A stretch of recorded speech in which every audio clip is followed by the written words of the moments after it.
반갑습니다. 산골짜기 TV입니다. 오늘은 황교안 전 대표에 대해서 좀 이야기를 해보고 싶습니다. 이미 거의 잊혀져 가는 그런 인물이고 매스컴에는 전혀 등장하지 않죠. 대선 주자 목록에 아예 이제 빠졌습니다. 잊혀져 버리고 사라져 가는가 그런 생각을 해보면서 저는 하나님께서 사람을 세우시는 그런 방법에 대해서 다시 한번 떠올려 봅니다. 그래서 제가 오늘 말씀드리는 것은 예언이 아닙니다. 그냥 현실의 인물과 성경을 좀 비교해 보면서 하나님께서 사람을 이렇게도 세워 가시는구나. 그러니까 좀 성경을 더 신선하게 이해할 수 있고 또 현실을 성경을 통해서 한번 조명해 봄으로써 하나님의 관점, 또 하나님께서 일하시는 어떤 방법에 대해서 우리가 다시 한번 인사이트를 얻을 수 있다면 그것으로 굉장히 만족하겠습니다. 뭐 이렇게 꼭 될 것이다 하는 이야기라기보다는 하나님께서 사람을 이렇게 세워 가시는데 우리가 너무 다르게 보고 있지 않는가, 이런 부분을 한번 이야기해 보려고 하는 것입니다. 다윗의 삶에 있어서 그는 골리앗을 쓰러뜨리고 죽이고 그 다음에 장군이 되고 여러 가지 중요한 그런 직책을 맡게 되면서 급부상하게 되죠. 그리고 사울에게 쫓기는 신세가 됩니다. 그러다가 이제 결정적으로 다윗이 아주 잘못된 결정인 것 같은, 또 그리고 다윗의 인생에서 굉장한 오점을 남기게 되는 결정을 하는데, 그게 뭐냐면 이제 블레셋으로 망명을 하게 되는 거죠. 다윗이 생각할 때는 내가 그냥 망명을 해버리면 이제 더 이상 사울이 쫓지 않겠지. 그 판단은 맞았습니다. 굉장히 인간적인 판단인 것 같습니다. 그런데 실제로 그런 일을 시행을 했고, 그리고 과연 그 생각대로 사울은 더 이상 다윗을 추적하지 않았습니다. 그 대목을 한번 읽어 드리겠습니다. 사무엘상 27장 1절에서 4절입니다. 다윗이 그 마음에 생각하기를 내가 후일에는 사울이 손에 붙잡히리니 블레셋 사람들이 땅으로 피하여 들어가는 것이 좋으리로다. 사울이 이스라엘 온 영토 내에서 다시 나를 찾다가 단념하리니 내가 그의 손에서 벗어나리라 하고, 다윗이 일어나 함께 있는 사람 600명과 더불어 가드 왕 마옥의 아들 아기스에게로 건너가니라. 다윗과 그의 사람들이 저마다 가족을 거느리고 가드에서 아기스와 동거하였는데, 다윗이 그의 두 아내 이스라엘 여자 아히노암과 나발의 아내였던 갈멜 여자 아비가일과 함께 하였더니, 다윗이 가드에 도망한 것을 어떤 사람이 사울에게 전하매 사울이 다시는 그를 수색하지 아니하니라. 아멘. 자, 완전히 다윗이 이제 사울의 관심에서 벗어나게 되는 그런 상황이 왔습니다. 완전히 망명을 해버렸으니까요. 우리나라로 따지면 남한의 정치적으로 아주 중요한 2인자쯤 되는 사람이 북한으로 망명한 것과 같습니다.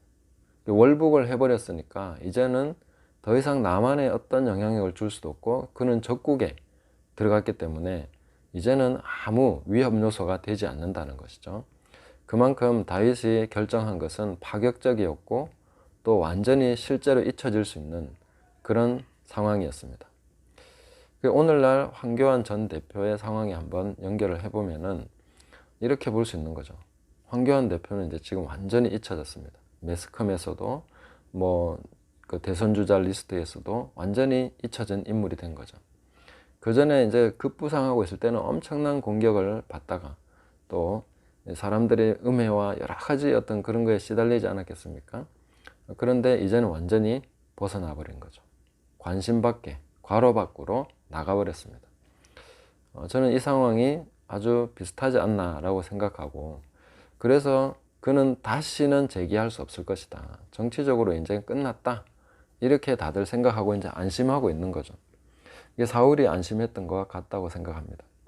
자, 이런 관점에서 볼 때에 과연 하나님이 다시 그를 세우실 수 있을까? 하나님은 하실 수 있죠. 하나님이 못하실 게 뭐 있겠습니까? 다만 하나님께서 황교안 전 대표를 정말로 이 나라를 위해서 지도자로 세우시는 분이 맞는가 하는 그런 부분에서 이제 검증을 해야 되는 것이겠죠. 그래서 우리는 그분을 위해서 많이 기도했었고, 또 많은 기도하는 분들이 이 사람이 하나님께서 장차 대통령으로 세우실 사람이다 라고 생각을 해왔습니다. 우리가 생각할 때는 승승장구해서 이번에 이 모든 선거를 승리로 이끌고 그리고 막 이제 올라가서 대통령까지 되는 이런 것이 당연한 시나리오다라고 생각을 했겠죠. 그러나 그는 돌연히 그냥 대표를 사임하고 그날 저녁에 가버린 거죠. 그 끝마무리가 상당히 아쉬웠습니다. 또 그런 진행 과정에서 이건 좀 잘못하지 않았나 하고 생각할 수 있는 내용들이 꽤 있습니다. 그러나 그가 했던 그 금식과 또 다양한 부분에서의 그 진정성을 보여준 내용들, 그리고 나름대로 그 운영 능력과 리더십에 대해서 보여준 이런 내용들은 그래도 참 괜찮았다라는 평가를 할 수 있는 내용들도 꽤 있다고 생각합니다. 이런 것을 놓고 볼 때에 하나님께서 과연 그를 일으키실까? 지금에 와서는 이런 생각을 하는 사람들이 많을 것입니다. 이제 그는 틀렸어. 난 정말 그가 마음에 들지 않아. 그는 진짜 잘못했어. 진짜 그렇게 하는 거 아니야 라고 하면서 스스로 판단하고 그렇게 할 수 있겠죠. 그래서 저는 다윗에 대해서도 지파 10개의 지파가 불만을 가지고 있었고 별로 좋아하지 않았습니다. 사실은 다윗은 모든 사람이 좋아하는 그런 사람도 아니고, 또 이런 여러 과정을 통해서 봤을 때 비난받을 만한 그런 소지도 많이 있었습니다. 그러나 하나님께서 그를 다시 불러서 세우셨고 그 모든 과정을 이렇게 하나님의 지혜로서 인도해 가신 것을 볼 수 있습니다. 우리가 하나님의 사람을 보는 관점은 그가 완벽하냐 아니냐, 정말 내 마음에 쏙 들게 잘하느냐 못하느냐 이런 관점이 아니라 정말 하나님이 그 사람을 세우고 계신가, 하나님의 기름 부으심이, 그 하나님의 은총이 그 사람 위에 있는가 하는 것을 확인하면서 가야 되는 것이죠.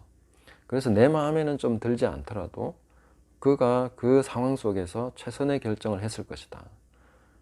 내가 거기 가서 했으면 더 잘했겠습니까?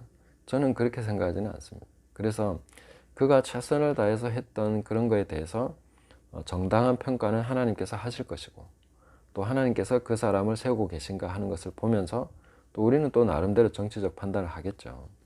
이런 것이 다 맞물려서 가겠습니다만은, 그러나 하나님의 사람들이 완벽할 것이다, 내가 생각하듯이 승승장구해서 계속해서 꼬린 지점으로 가게 될 것이다, 이런 생각은 하지 말아야 된다는 것이죠. 모세를 봐도 마찬가지고 아브라함을 봐도 마찬가지고 항상 그 굴곡진 시간, 잊혀지는 시간, 이런 시간들이 있습니다. 그래서 이 황교안 전 대표의 상황도 그와 비슷한 상황이라면 하나님께서 다시 그를 불러 세우시는 것도 가능할 수 있다. 그것은 실제로 그렇게 될 수도 있다라고 생각을 하는 것입니다. 저는 황교안 대표의 다른 많은 부분들이 잘못된 부분도 있다고 할 수 있겠지만, 제가 굉장히 장점이라고 보는 것은 이런 것입니다. 현재의 정부가 이 나라의 기초부터 다 지금 엉망진창으로 만들고 있습니다. 하나 제대로 놔둔 게 없습니다. 완전 파헤치고 해서 지금 무슨 누더기처럼 나라를 만들어 버렸는데, 이런 나라를 다시 이전과 같이 또 기초부터 기강을 잡아서 제대로 세울 수 있는 사람이 누구겠는가? 저는 반듯한 공무원으로서 그렇게 해왔고, 그 다음에 국무총리와 대통령 권한 대행까지 하면서 했던 그 황교안 대표가 실제로는 여기에 가장 적임자라고 생각합니다.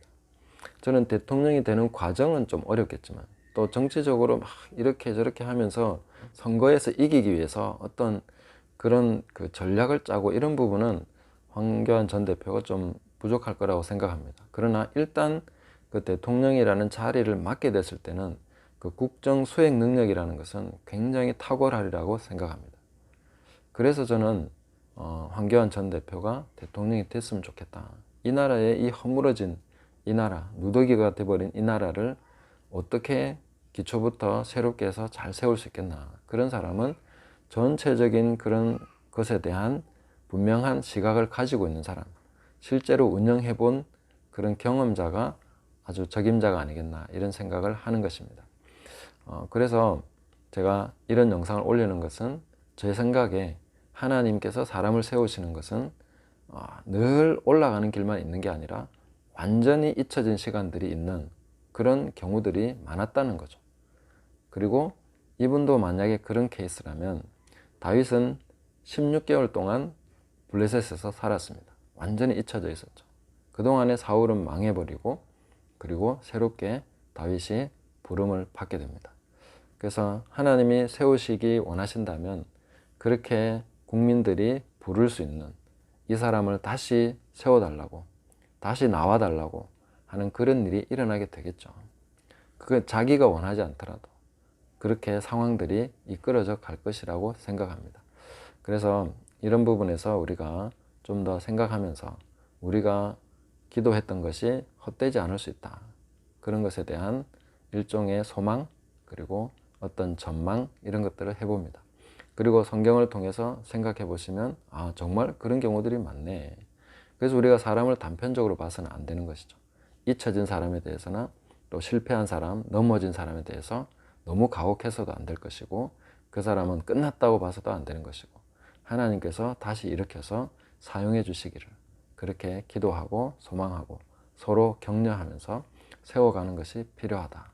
그래서 많은 흠집이 났지만 이제 시간이 가면서 다시 그것이 아물고, 그 아물어진 상처는 그 이전보다 훨씬 더 단단하게 그 공격이나 흠집 내기에 그 면역성을 가지고 있을 것입니다. 그래서 앞으로 좀 더 기대하면서 지켜볼 일이 아닌가 이렇게 생각합니다. 감사합니다.